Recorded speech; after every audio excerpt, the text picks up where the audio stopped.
Hello again, everyone, and welcome to the first formal session of our conference.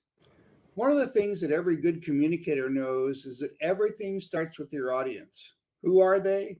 What do they already know? What do they want to know? How motivated are they to hear what you have to share? So it stands to reason that's where we'll start our discussions today. Who is the audience, or more likely, who are the audiences we hope or expect to engage with Discovery Science? Do they have any appetite for engaging with scientists or communications to find or learn more? Why or why not? We know that science communication is not amenable to a one-size-fits-all strategy or content development. So how do we identify our audiences and what they're interested in? We've tapped some of the best minds in the field to help explore these and related questions. You'll hear first from Cary Funk from the Pew Research Center, Eve Klein from the Association of Science and Technology Centers, and Chris Volpe from ScienceCounts, each of whom will be doing short presentations about survey and opinion research they've conducted or analyzed about public attitudes toward science generally and what that says about basic science in particular. Then Ken Goldstein from the Association of American Universities, AAU, will join me and the panelists for some thoughts about the presentations and discussion amongst ourselves before we open up to the conversation on the floor. Now, we won't be taking questions between presentations, but please queue them up in the Q&A chat so we can work through them in the discussion forum. I'll be monitoring the Q&A chat. That's different from the general session chat. It's the Q&A chat, and I'll be reading them out when we get there. So please place them in the Q&A chat rather than the general chat if you have questions for the presenters. Would each of you presenters take a few minutes for a more complete introduction of yourselves and your interest in this issue before we start the presentations? Cary, why don't we start with you? I'm Cary Funk. I'm Director of Science and Society Research at Pew Research Center, and I'm delighted to be part of this SciComm ThinkFest. I'm going to share a few observations from our work at Pew Research Center, looking at public opinion about science. And the reason I put basic in the title here in parentheses is because I'm not really convinced that the underlying principles or the factors in public opinion are particularly unique to basic research. Yes, there are going to be differences in how people see different kinds of sciences, but I think that we can get some insight about how to communicate about basic research from understanding public opinion about all sorts of science. So I'm going to show you what I mean, and I hope together we can use this data to come up with some new ideas about how to communicate basic research. Now, the first point I want to make is that really just a reminder that we often see very strong public support for scientific research. In the left-hand panel here, 81% of US adults in 2022 said that government investments in scientific research are generally worthwhile for society over time. Now, this is our kind of classic finding about broad types of research, and what you see is that there's generally stronger support for applied science than there is for basic science. 64% of Americans called applied science essential in this 2019 survey, compared with 47% saying that about basic science. Now, you'll notice that our questions are intended to describe these two ideas without using those terms. The basic science question asks about research that advances knowledge, even if there are no immediate benefits. And the applied question has the language around research that has immediate practical applications. But what I'm noticing here today, as we're gathering, is that there's no actual argument in the survey for what benefits would accrue to society from basic research. We're simply asking people essentially to trust us. So this is a flaw in the survey, but I suspect it's often the case in our conversations about basic science as well. At least it was before there was SciPEP. Now, what we know from these data is that we often see people with higher levels of education, college or postgraduate degrees, expressing more support for basic research. 57% of those with a college degree or more education called basic research essential in this 2019 survey, compared with 43% of those with less education. That's the two lighter blue bars. The two bars on top are showing that among college graduates, more people say that applied research is essential than say the same thing about basic research, 78% versus 57%. So you get the same effect. Among college graduates, they too are more likely to say that applied research is essential. And then you see that same pattern among those with some college or less on the bottom two rows. Now, what we're doing here is just adding in political party on the right. And we also tend to see that Democrats are more supportive of basic science than Republicans. And just keep in mind that this is data from 2019, before the coronavirus pandemic heightened political divisions over science and scientists. I'm not going to talk a lot about politics today, but I thought it's useful just to keep in mind that these kinds of polarized views are longer standing. I see the political divisions as twofold. One piece is around trust in science, and the other piece is around trust in higher education. So this survey was taken right around the time the center started seeing wider divisions between Democrats and Republicans around the value of higher education and trust in higher education institutions. So it'll be great to have Ken here from AAU speaking more to these issues. We haven't really talked that much about this, so I think we might need to pay more attention to how basic research connects with our views about the value of universities and what they do there. And so it's no coincidence, or I think at least it makes sense to me, that the strongest correlates of support for basic science align with the strongest correlates of trust in scientists, education, and political party. Now, those questions were quite broad, and they really focused on scientific research writ large. And we know that can be a challenge for many people. So my advice for us today is that those of us doing research should really be thinking about how to make science more concrete by putting our questions in a specific context. And we did that in 2018, and just last week we released this data that's an update of people's views around NASA and NASA's objectives. And it includes in the set an item on basic research alongside a number of other more applied efforts. So in this context, we can see that support for basic research looks pretty strong. 4 in 10 Americans called it a top priority for NASA. Another 45% said it was important, but a lower priority. And very few, just 13%, said it was either not too important or should not be done. From a research perspective, then, I think this is the direction I'd go, because it's telling us that there could be contexts around which support for basic science is at least equal to or could even surpass some types of applied research. And you can see that here in this set. Now, even so, we still find the same kind of pattern where people with higher levels of education are more supportive of NASA conducting basic scientific research to increase the knowledge of space. 57% of those with a college grad called that a top priority. A college degree called that a top priority. And underneath it, I didn't want to fight about what was applied research, so I put everything that might be considered applied research here so that you can compare. And what I see here is that there are generally smaller differences by education on the more applied NASA objectives. And we see that pretty consistently across data, that there's just more common ground around support for applied research than there is for basic research. Now, here I'm going to use one of our examples around emerging science to shed some light about how people evaluate science when they don't know much about it. And this is a set of questions we asked in 2018 about animal genetic engineering. And we just asked for a very broad judgment. Do you think this is an appropriate use of technology, or is it taking technology too far? You should be seeing a strong stair-step pattern in the data. 7 in 10 Americans said that the use of genetic engineering on mosquitoes to prevent the spread of disease by limiting their reproduction, in other words, to make them infertile, was an appropriate use of technology. And at the bottom, you see the opposite pattern. Just 21% of Americans said the use of genetic engineering on aquarium fish to cause them to glow was an appropriate use of technology. Now, scientists in the room might be thinking of these things differently, but what we take away from public opinion is really the importance of purpose, the perceived value for society that was really driving these judgments. And our best evidence for that really came from open-ended questions that we asked after this. We asked people to say in their own words why they thought each of these was taking technology too far. So just one example around the idea of glowfish, which was the only one of the 5 that was commercially available at the time of the survey. One respondent said it's frivolous. Technology should be used to help people, animals, and the environment, not put on a glow show. So my point is just that people don't necessarily know the science behind genetic engineering. They were looking for the value for individuals or for society, or in this case, for animals themselves.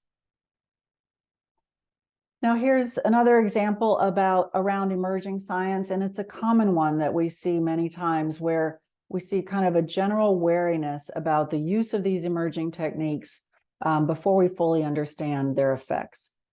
We know in this case, these are both about geoengineering, either solar geoengineering or cloud seeding. We know that there's very low public awareness of these ideas, but we also see that kind of common widespread sense that we'll be using these developments before we fully understand their downsides. And I think that impression connects with people's experiences around the process of scientific discovery. They understand that it's ongoing, but they also realize that there can be downsides that evolve over time, or that emerge over time would be a better word for it. So the top rows show us that that kind of wariness tends to be shared across education levels. And in the bottom rows, you see that the people who tell us that they know a lot about these ideas of geoengineering are the ones who are particularly concerned about our using these techniques before we fully understand them. So before I hand it over to discussion, I'm just going to take a half a second to just pull it together here. You know, one thing I showed you was that context for science research matters. We saw in views of NASA that basic research can be seen as more important than some kinds of applied research. So there's more we should do to explore that.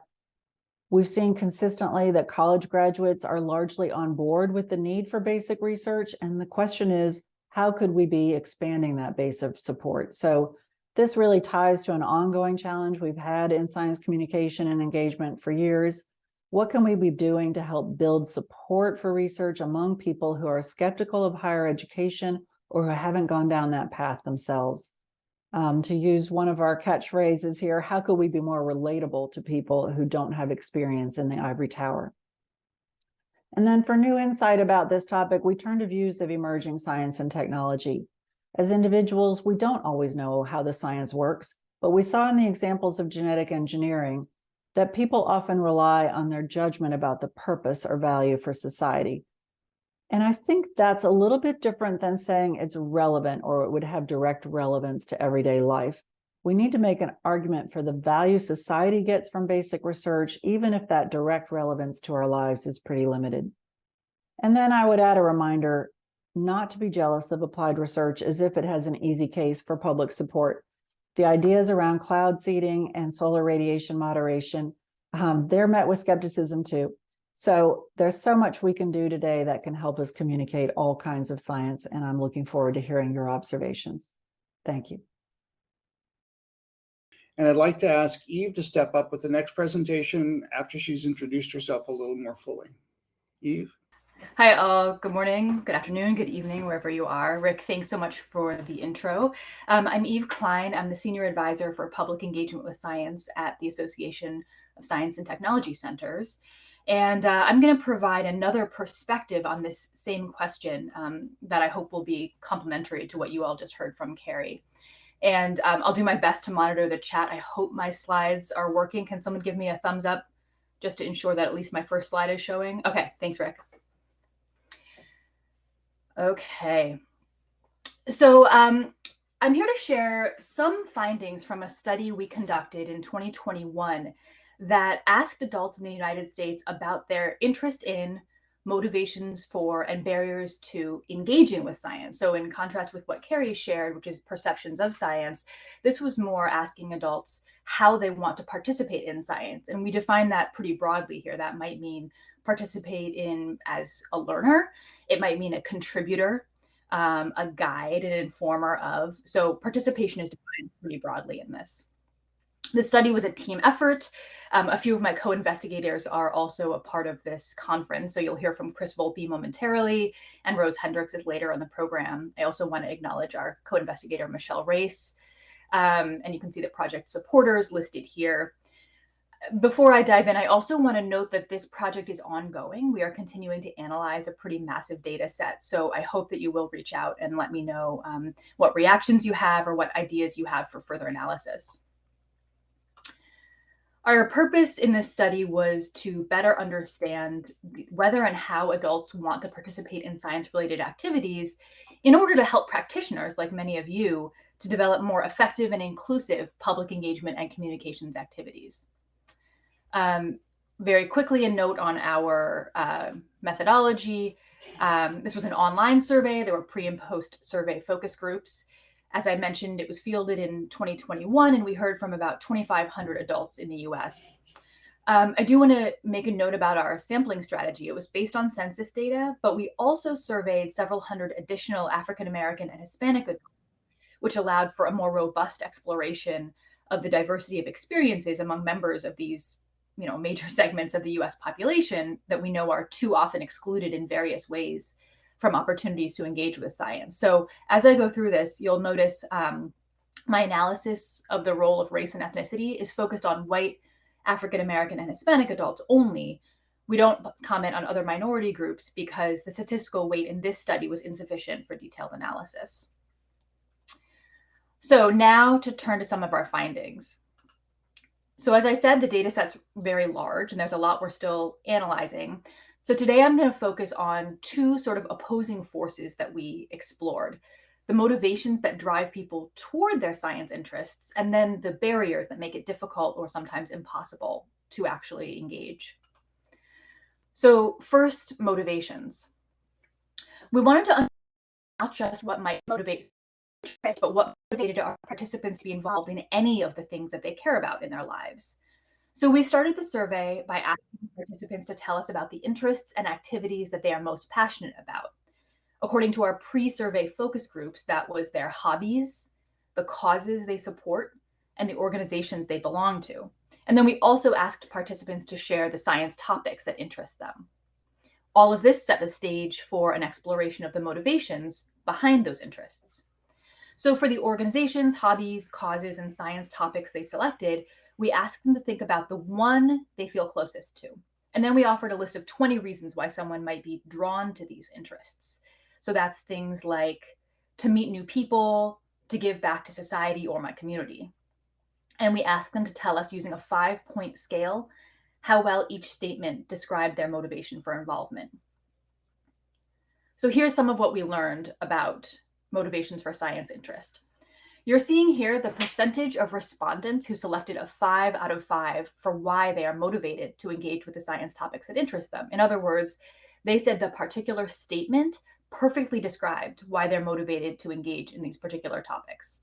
So the top 5 motivations for science interest are to spark my imagination and sense of wonder, to gain knowledge or skills, brings me joy or makes me feel good, it's something I can pursue on my own, and to help me physically, mentally, or emotionally recharge.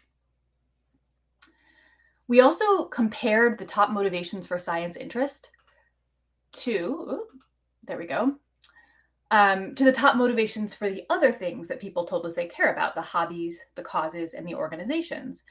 And we noticed that while imagination/wonder and knowledge skills are the top motivations for science interests, they do not make up the top 5 for other interests.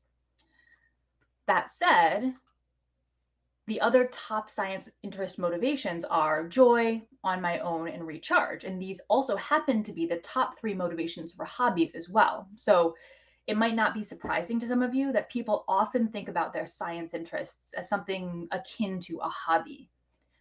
Something to keep in mind, since I think some of us in our work try to frame it more as a cause or sometimes try to invite people to connect with an organization. That may not be where folks are in their thinking currently. We also wanted to see if the motivations people had for engaging with their science topics of interest differed as a function of race and ethnicity. So remember, we oversampled African American and Hispanic participants, so we would have large enough samples to feel confident that any patterns we're seeing here reflect reality and are not just random chance. So on this slide, you'll see I'm including the top 6 motivations rather than 5 from the last slide. There's one more here, prevent harm, and I'll address that momentarily. So here we're still showing the percentage of people who said that each motivation describes perfectly why they would want to engage with the science topics that they told us interested them.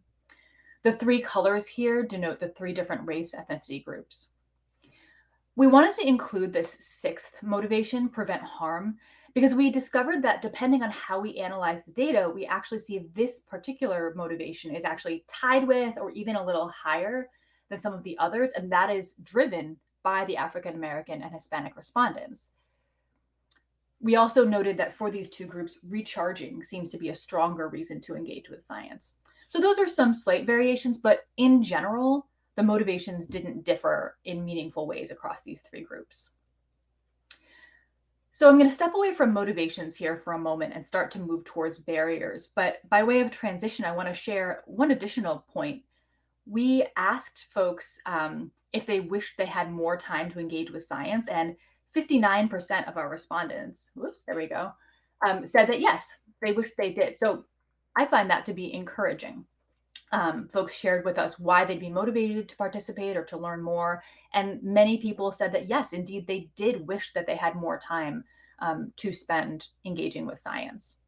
But of course, there's this other crucial piece of the landscape to understand adults' views and actions, and that is the barriers that make it challenging to engage and that keep some people from engaging at all, despite motivation and interest.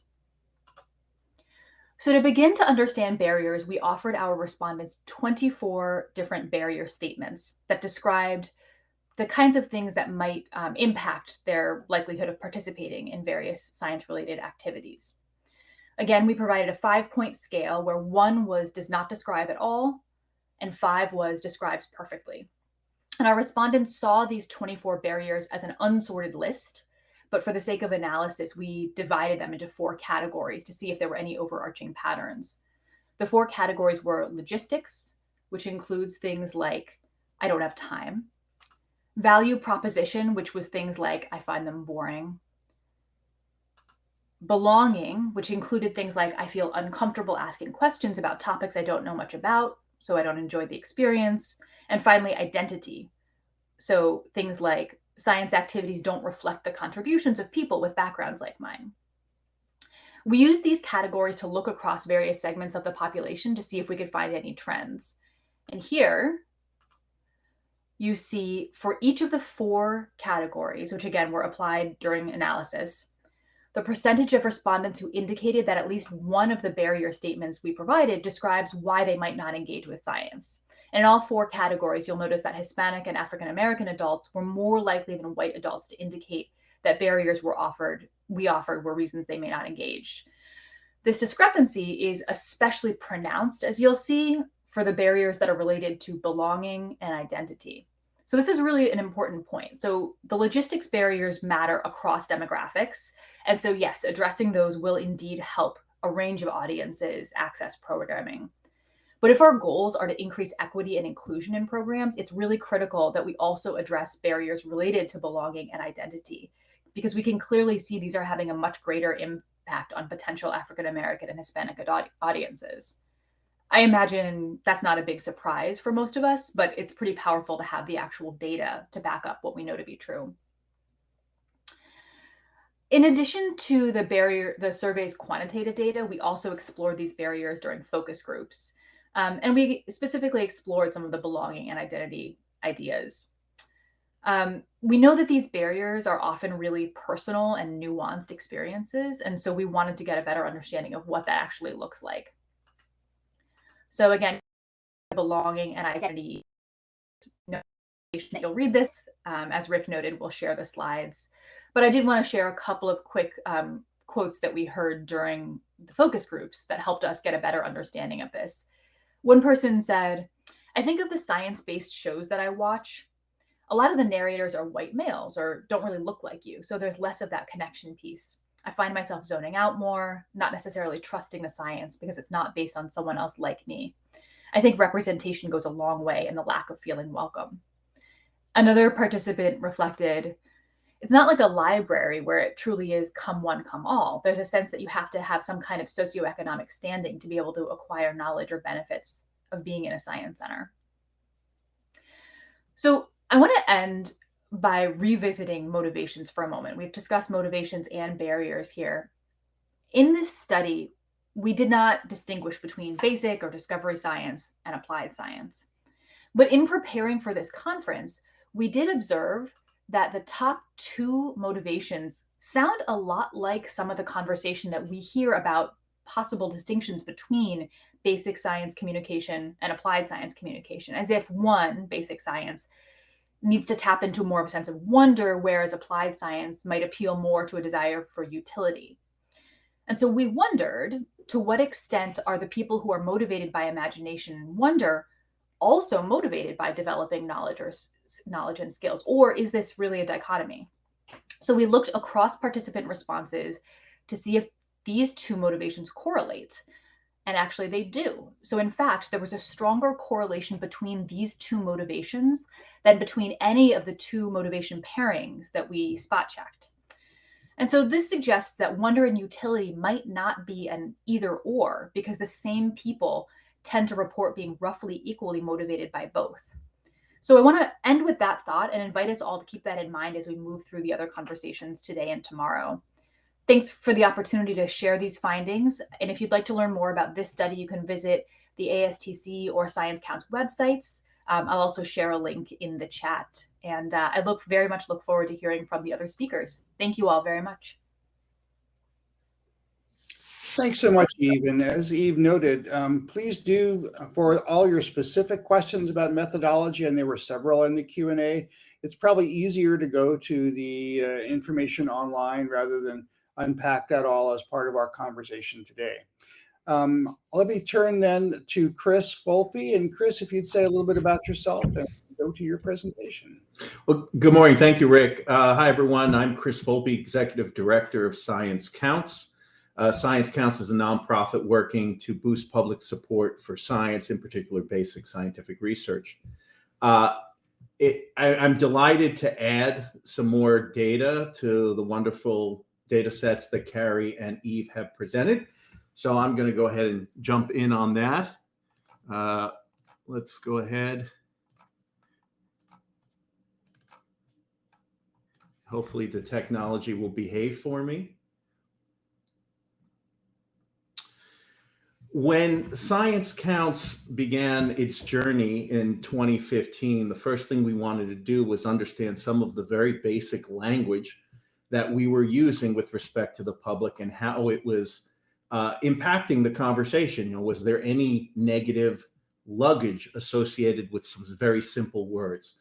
So we did a comprehensive national study, which was the first of 8 studies that we've done since then. So I want to share some of the relevant data. Some of this is going to build on what Cary and Eve have presented. Some is going to go off in a little different direction, which can be confusing. And let me just share that in order to understand the relationship between science and the public, we have to acknowledge that the public serves different roles at different times.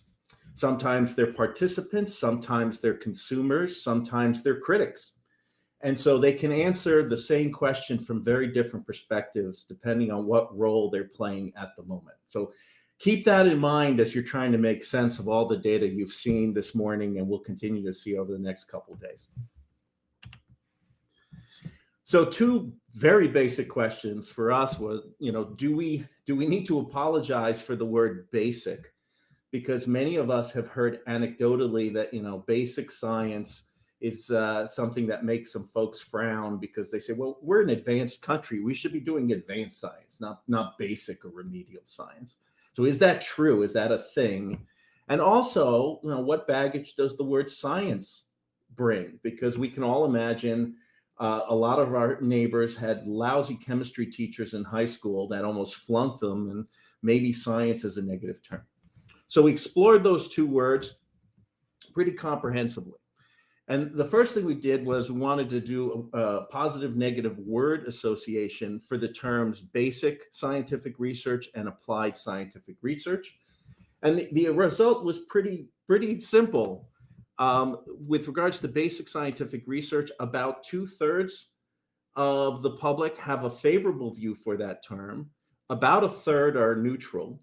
And then only 3% have sort of negative feelings with respect of basic scientific research. With respect to applied, it's statistically the same.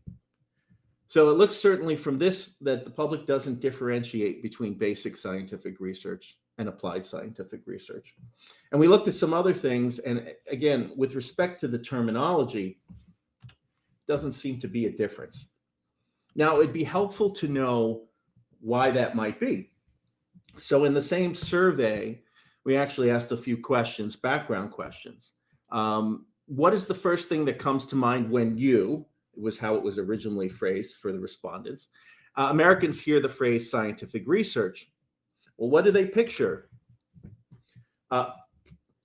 Perhaps not surprisingly, just about half of Americans don't have a picture when you use the term scientific research. And for those that do, it's dominated by some connection to health or biological sciences. Okay, maybe the hangup is the word research, not scientific.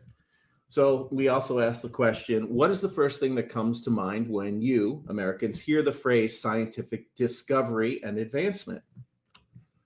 Well, you basically get the same thing. So Americans have a very fuzzy, vague view or picture of the word science, because that's what's common between these two. The moral of the story is, if you're worried about using the word basic with regards to science to a public audience, don't. Worry about other things, okay? Because the word science itself is vague enough that that's where all the action is. Focus on that. Don't worry about the modifiers. Now, that said, if you go to National Science Foundation website and you look at how they define basic science publicly, it is basic research is experimental or theoretical work undertaken primarily to acquire new knowledge of the underlying foundation of phenomena and observable facts without any particular application or use in view.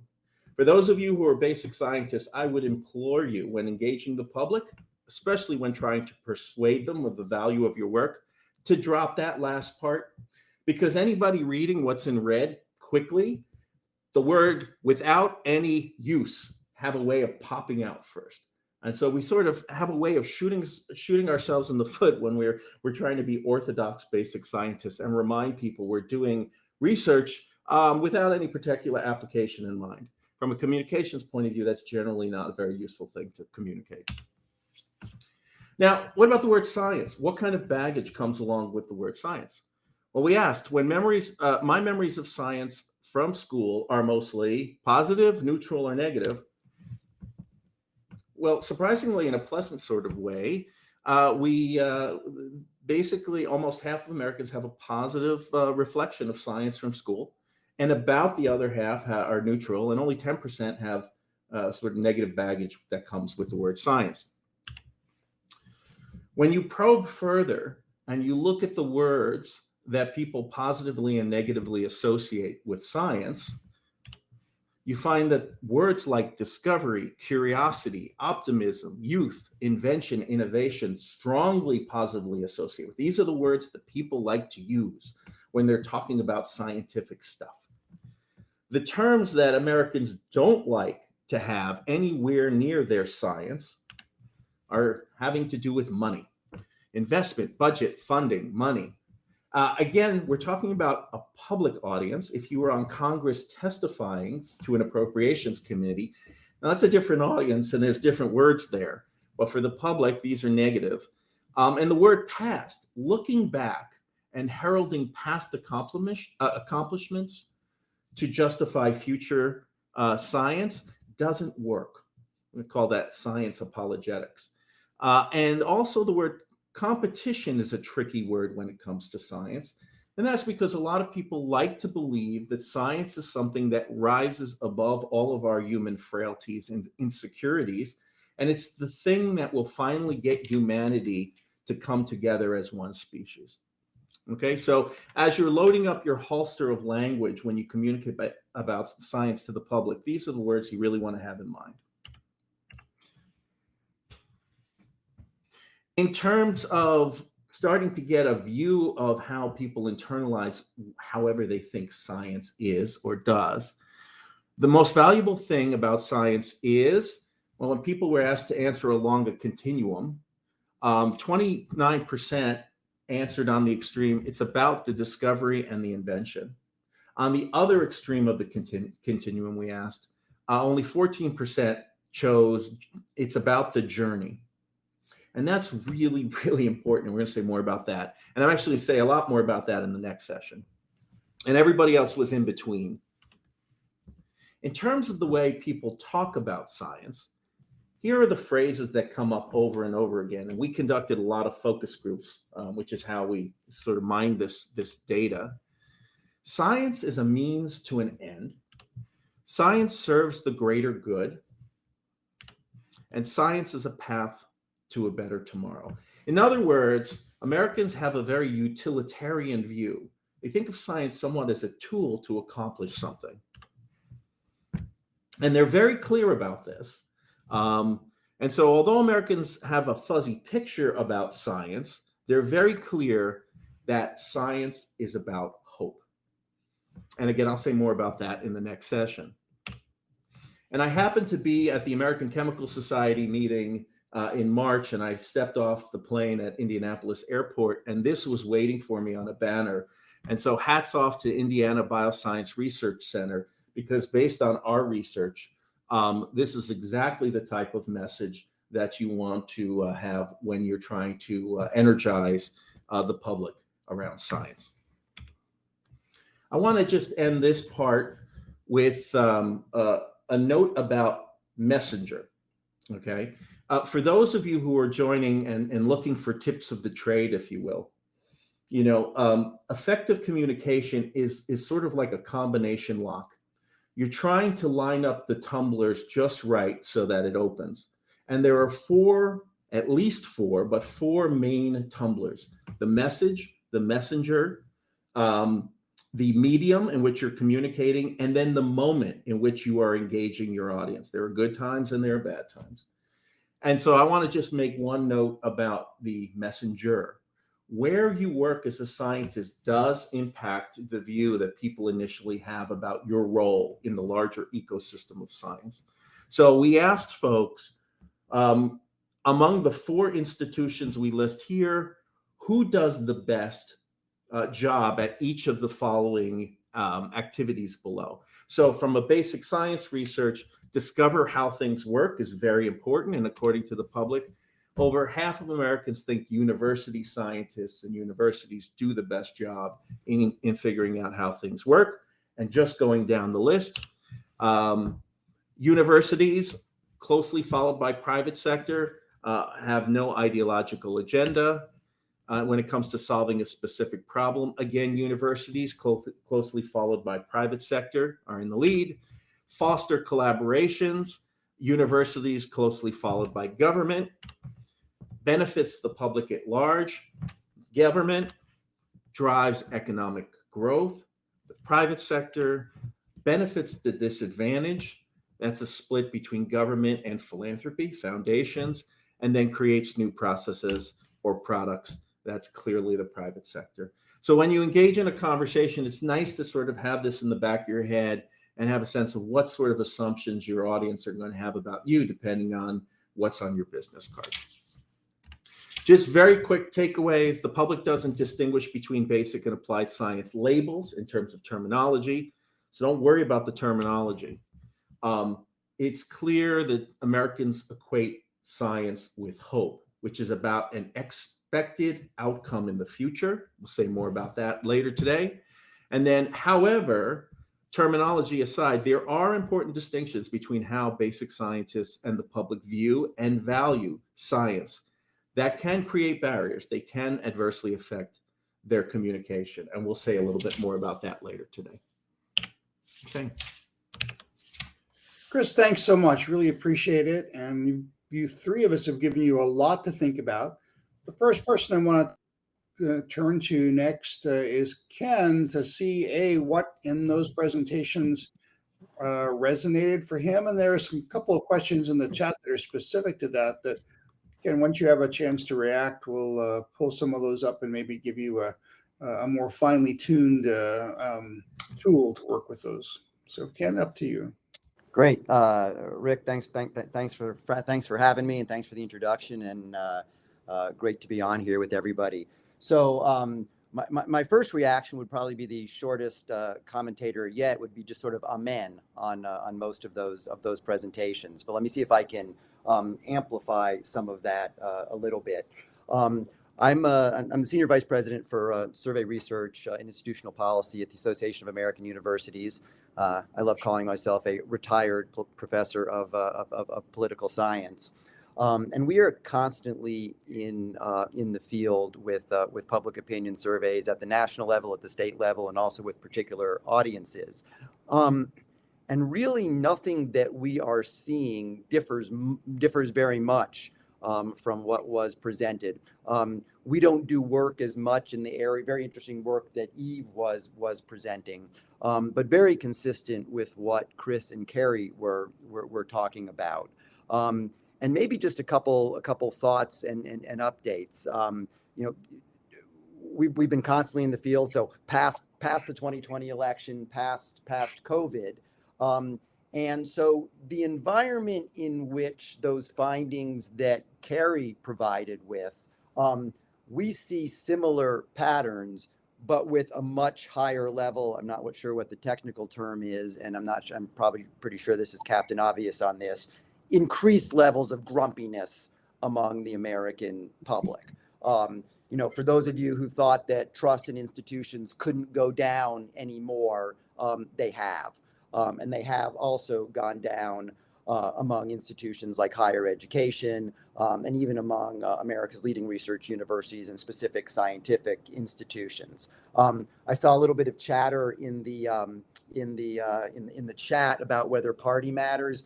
Yes, party unequivocally matters and is driving particular attitudes.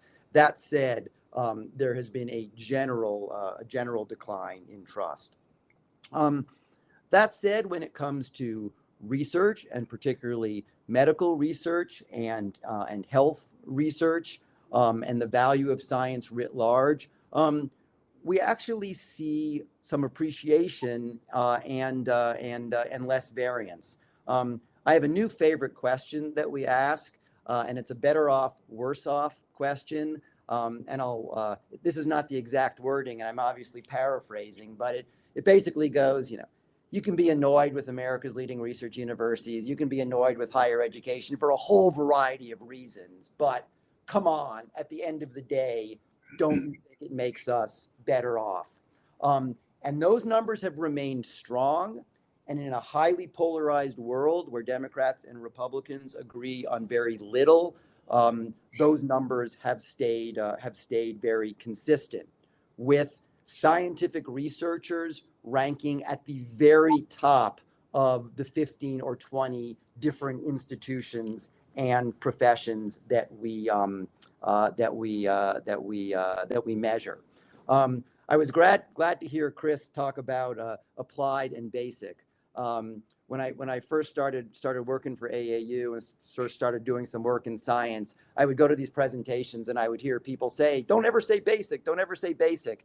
And then I would ask for evidence for that. No one could really provide the evidence. And so we started asking ourselves. And so Chris's point, there is no magic bullet for basic science to explain to people the advantage of things without an immediate application. That said, it's not an automatic negative. But what we have seen is specificity clearly helps. When people are thinking about research, they're definitely thinking about health research, medical research. Chris shared that science is hope. And I bet there's some sort of paraphrase of health research equals hope, medical research equals hope there. And what we see is specific sorts of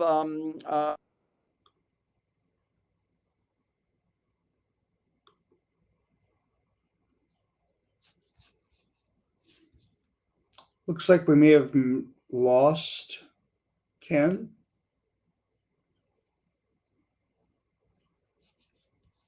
Is anyone else seeing Ken?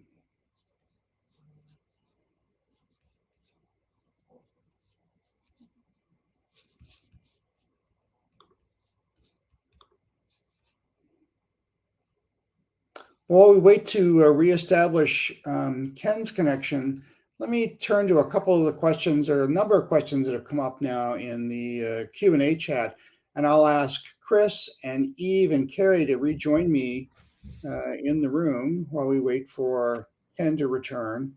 One of the questions I was going to sort of pulse Ken with is one that came up in the context of the chat. And I think it's a really good one that I'd like all of you to address.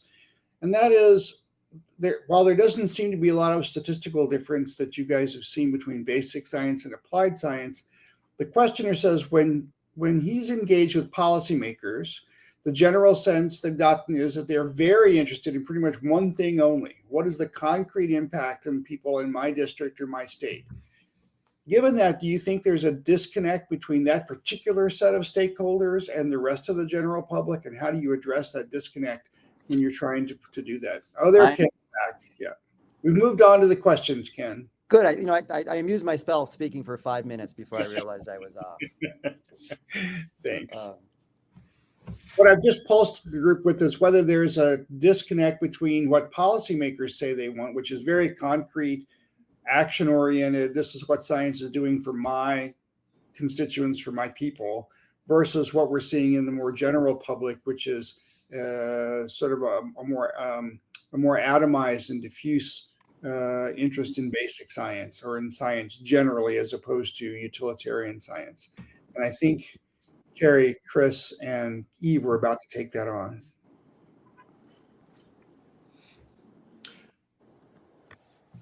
I have just one thought. I mean, there's one aspect of it has to do with time scale. As impatient as the public is, lawmakers are even more impatient.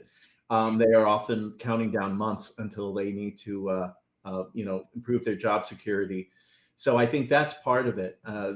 It's clear that the public is very payoff oriented when it comes to science. They want science to solve problems, to produce things, to make the world a better place. But they do understand, because they live in the real world, that takes time. So, to say that cancer may be cured in 10 years, and I'm not saying that isn't going to happen, but that sounds like a pretty good deal to the public. I think policymakers are, of course, looking for, what have you done for me lately, or what can you do for me in the next 12 months? And that factors into it. Cary, Eve? Yeah, I'll just jump in and say that I think that sells the public's a little bit short, because it denies the reality that awe and wonder are also tremendous value adds to us, and this will be discussed later on. But that's harder to measure, but that is still a tremendous contribution to our lives. And so I think, yes, there's a little bit of a disconnect there between the really concrete outputs policymakers might be looking for and the actual amorphous impacts that some of this more basic work can have on our lives. Are you seeing this in the more general public data? If my audio stays on. Listen, I'm sorry. The good news is a lot of things that we're saying agree with each other. And I wanted to underscore that, yes, people are impatient for direct relevance and they want it now. But if basic research is important, you still need to make the case for why you need that foundational knowledge. And then if you can connect it with down the road, great, but you still have to make the case that this is important as it is, and that we need to make this investment so we understand what's going on. Certainly in the case of coronavirus, people understood that, oh shoot, we need all that foundational knowledge, right? So we need to be using those arguments to our advantage so that you can actually kind of draw out that this is the infrastructure of research that we need in order to get to those payoff investments. One point on that, and maybe something generally for us to think about. When we're looking at support for basic research or fundamental research or applied research or very specific sorts of research, and I'm just as guilty of this, I'll often look at that support number. The other positive here is the opposition number isn't particularly high. So, when we ask questions about various levels of support, you might not have strong support for basic research. You also don't have strong opposition to basic research. And I think that's a communication opportunity, even more of a communication opportunity. And there's some difference in styles of how different people asked survey questions. I'm a big fan of don't know options, which I think some of what I saw today didn't have. And we've done a lot of experimentation, including don't know and not including don't know in questions. And the truth is, most people don't know. And when you give them the opportunity to say don't know, they're just not. I mean, we think about this all the time, and it's a mistake all of us make in survey research and politics, that we think the world is walking around thinking, I have a somewhat favorable opinion of Joe Biden. But I take that as a glass half full, that's a communication opportunity. And in some of these areas, there's at least not strong entrenched opposition. Ken, while I have you on the screen, you mentioned decline in trust, and one of our questioners asked, is this a generalized distrust with elites of all kinds, scientists, people like professors, overeducated politicians, if there are such things? And if so, how do we explain trust in celebrities and super wealthy? Well, so I'm not sure there is trust in celebrities and super wealthy. Yes, there's been a general decline. You can look at different. Gallup just put out their yearly. They don't ask about higher education every year. They do it some years and not other years. You see at the bottom, Congress and television news. The only reason why they didn't decline more is there's a limit to how much they can mathematically decline. But you do see widespread declines among all institutions. That said, research institutions, scientific researchers remain on the top end with U.S. military, small business, and the police as the most popular institutions in the country. Appreciate we need Cary to do another one for Pew. Let's spend some Pew money and get another ranking. You know that our findings are very consistent with that. So yeah, when people are so focused on trust in scientists, they're forgetting sometimes the relative trust in scientists is higher than it is for many other institutions, particularly government, and the media stand out as particularly low, where you have majorities of Americans saying that they have really a negative view of those groups. But and we also talk about that a lot here as, so on the one hand, we're happy we're 3 or 4, and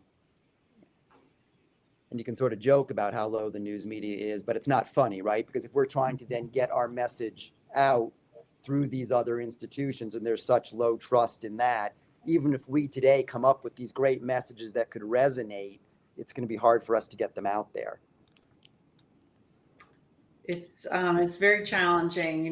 We've been talking with people in qualitative studies. In particular, we talked with people who had kind of hesitancy around vaccines and other topics, and just the kind of the vitriol they have for traditional media, legacy media, is very strong. And what that drives people to is, something they say in surveys that I make up my own mind. And one of the examples of that is that they are doing Google searches and maybe going on multiple search engines, and then they feel if they can get consistent results from still authoritative sources, then they try to navigate for themselves. Or another person literally says only if it comes from a friend or family, right? Essentially, where they trust the motives of the people giving them the information to have their best interests at heart. And, and that's how they are judging at that point. So it's a very difficult environment that way. We've got about 4 minutes left in our session. And one of the questions that kept coming up and that I've frankly found sort of the most interesting is Eve's finding that the ethnic diversity clusters just cluster so closely around each other around motivations. And was a surprise. Maybe it shouldn't have been, but it was a surprise to me. Was that as surprising to the rest of you? And is there anything we can do to unpack why that would be the case? We can start with Eve. Was it as surprising to you as it seems to be to me? I don't know if I would say it was a surprise. We tried to go in without strong expectations. We also did look across a range of other demographics and also did not see a big wide range of variety. So within each of these groups, we sort of saw a similar spread of motivations. And actually, I should say that largely was the case for a couple of other things we asked about too, but primarily for motivations. Chris, you were involved with the study. Did that finding catch you off guard? A lot of things in that study caught us off guard because it was somewhat trailblazing, but for better or for worse. But on the one hand, people are people, and that was one of the results of that study. On the other hand, it was pretty clear that when stuff gets real in people's lives, there's some cultural aspects and community-based aspects that really do matter, that create a bit of divergence and distinction. And so in that regard, I think it's, we collected that data for practitioners to use strategically to do stuff with in communities. That was our motivation for that study. And I'd like to think that we got actionable data that says, here are the things that are relatively generic, but here are the things that are really, really, you have to customize to particular situations and particular groups.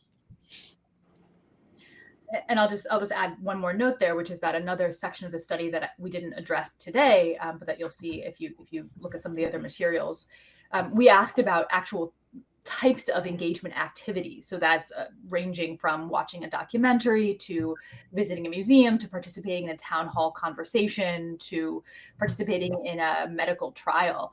And you won't be surprised to hear that for a few of those items, there were massive differences in responses from not only different racial and ethnic groups, but also across the age spectrum, et cetera.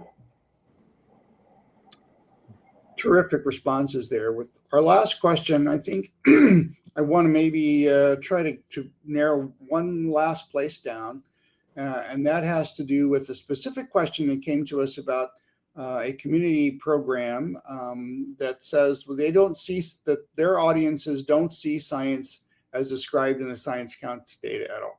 They see a big proportion of the community view science as a hoax, nothing in it for me, no follow-up after what you take from me, and would appreciate any thoughts you have about how to generalize these important findings in this conference versus challenges in the community, that there seems to be an inability to apply these generalized data in a specific way in a community. And what thoughts do you folks have about how to make that connection?